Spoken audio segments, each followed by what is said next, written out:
નમસ્કાર કલમયુદ્ધ સમાચારની સાથે હું છું આપની સાથે પાયલ બાંભણિયા। તો જોઈએ આજના મહત્વના સમાચારમાં। લખતર કડો વચ્ચે આવેલ પેટ્રોલ પંપ સામે મોટરસાયકલનો બચાવ કરવા જતા ટ્રાવેલર્સ ખાડામાં ખાબકી। પેસેન્જરને જેસીબી વડે બારી તોડી બહાર કાઢવામાં આવ્યાનું ટ્રાવેલર્સ પાસે ઉપસ્થિત લોકો દ્વારા જણાવાયું।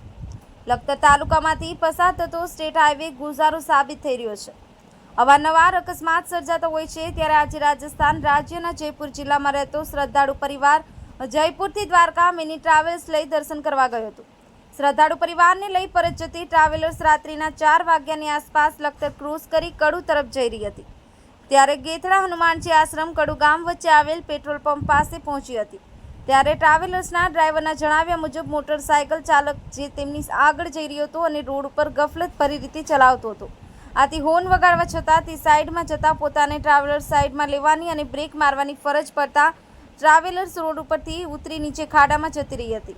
આ સમયે લોકો એકત્ર થઈ જતા કડુના સેવાભાવી કે રાણાનું જેસીબી બોલાવી ટ્રાવેલર્સની બારી તોડી જેસીબીથી ટ્રાવેલર્સ ઊંચી કરી નીચે દબાઈ ગયેલ શ્રદ્ધાળુ પરિવારને બહાર કાઢી પ્રથમ લખતર ત્યારબાદ સુરેન્દ્રનગર સારવાર અર્થે ખસેડવામાં આવ્યો હતો।